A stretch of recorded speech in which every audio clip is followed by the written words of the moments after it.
Sadzīves nešķiroto atkritumu konteineru saturs nonāk atkritumu šķirošanas rūpnīcā. Poligonā Getliņi no kopējās atkritumu masas izdodas atsijāt apmēram pusi materiālu, kas izmantojami tālākai pārstrādei. Tie ir atkritumi, kurus iedzīvotāji būtu varējuši paši sašķirot un tādējādi samazinātu savus izdevumus par atkritumu izvešanu. Turklāt atkritumiem, kurus iedzīvotāji paši pareizi sašķiro, ir arī daudz lielākas pārstrādes iespējas nekā šķirošanas rūpnīcā pāršķirotajiem sadzīves atkritumiem.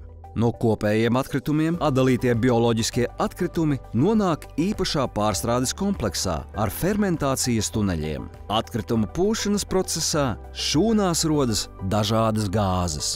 Atkritumu apsaimniekošanas blakus produkti, kā piemēram enerģija un siltums, var tikt izmantoti piemēram dārzeņu audzēšanā.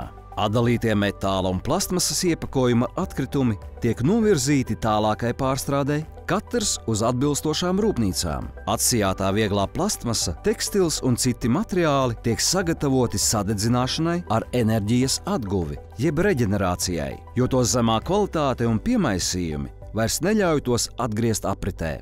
No atkritumiem ražots kurināmais tiek dedzināts rūpnīcās īpaši specializētās krāsnīs. Bīstamie notekūdeņi, jeb infiltrāts, kas rodas apsaimniekojot atkritumus, tiek savākts, filtrēts un attīrīts. Pēc tam tas tiek novirzīts uz notekūdeņu attīrīšanas ierīcēm. Jebkuram citam atkritumus dedzināt ir kategoriski aizliegts. To nedrīkst darīt arī iedzīvotāji, piemēram, atkritumus metot ugunskuros vai savās krāsnīs, jo atkritumu dedzināšana var izraisīt ilgtermiņa veselības problēmas un kaitējumu videi. Degšanas procesā izdalās toksiskas ķīmiskas vielas un smagie metāli.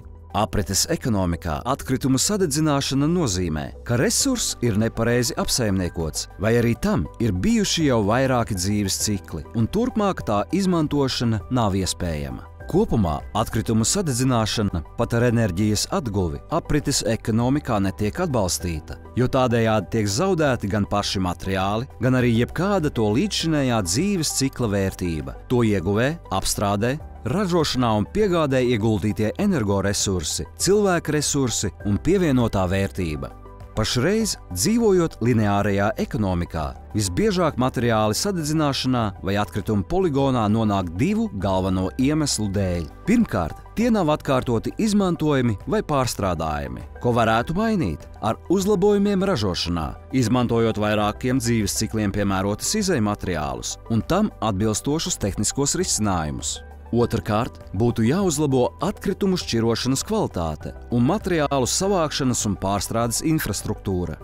Poligonā noglabāto atkritumu apjoms ir pārāk liels, tāpēc ir kritiski svarīgi katram iedzīvotājam un mājsaimniecībai domāt par atkritumu apjoma samazināšanu un pareizu šķirošanu.